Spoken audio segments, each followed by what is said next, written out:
করুণিয়ার ভাইপো অভিষেককে ফাঁসিয়ে কারাগারে ঢোকাবে তৃণমূলীরাই। তৃণমূল কংগ্রেসের মহাপতন হয়েছে, দলটা পুরো ছারখার হয়ে গিয়েছে। কেউ জানতো না তৃণমূল কংগ্রেস হেরে গিয়ে এইভাবে মাঠে লুটোপুটি খাবে। এক মাসের মধ্যে শূন্য দিয়ে শুরু হওয়া দল শূন্যে মিলিয়ে যেতে বসেছে। নিয়তির এটাই খেলা। এই মুহূর্তে দলটা দুটো ভাগে বিভক্ত, বলা ভালো একাধিক ভাগে বিভক্ত। দলটির মধ্যে কোনো শৃঙ্খলাই নেই। অভিষেক বন্দ্যোপাধ্যায়ের যে লবি ছিল সেই লবিটাও নেই বর্তমান। সাংসদ অভিষেক বন্দ্যোপাধ্যায়কে নিয়ে রাজনৈতিক অবস্থানের এক গভীর ময়নাতদন্ত চলছে। এক সময় যিনি প্রকাশ্য জনসভায় বুক চিতিয়ে বলতেন 10 পয়সার দুর্নীতি প্রমাণ করতে পারলে ফাঁসি নেব। আমি তো 2 বছর আগে স্টেটমেন্ট দিয়েছি। কি বলেছি?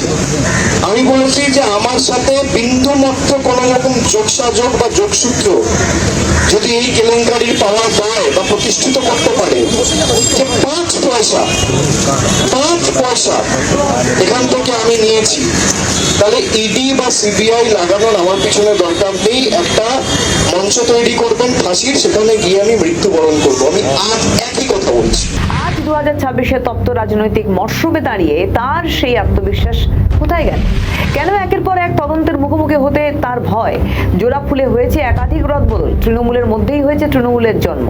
যার একসময় মমতার সঙ্গে ছিলেন তারাই আজ মমতার পাশ থেকে সরে গেলেন। কি করুণ অবস্থা মমতার। শৈজাল কাণ্ডেও রীতিমতো চাপে মমতা বন্দ্যোপাধ্যায় এবং অভিষেক বন্দ্যোপাধ্যায়। শৈজাল ঘটনা রাজ্য রাজনীতিকে বেশ গরম করেছে। সই চুরি করা হয়েছে এমন দাবি করেছে তৃণমূলের নেতারাই। তার জন্য ঋতব্রত বন্দ্যোপাধ্যায় সন্দীপন সাহাকে সাসপেন্ডও করেছে তৃণমূল নেত্রী। কিন্তু তাতে কি, তারা না থেমে থেকে নতুন তৃণমূলের জন্ম দিয়েছে। সইকাণ্ডে দলের নেতারাই অভিষেককে বিপাকে ফেলেছেন।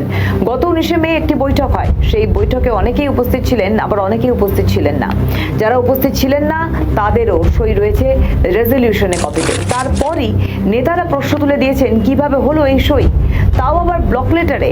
তারপর সিআইডি নামে ময়দানে নেমেই অভিষেককে বারবার তলব করে।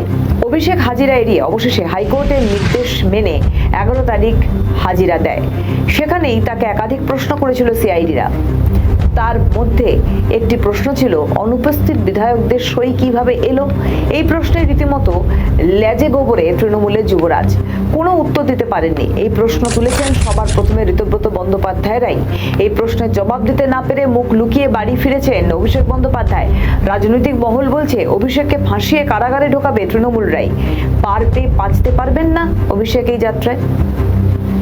আমাদের ভিডিও ভালো লাগলে লাইক ও শেয়ার করুন, কমেন্ট সেকশনে আপনাদের মতামত জানান।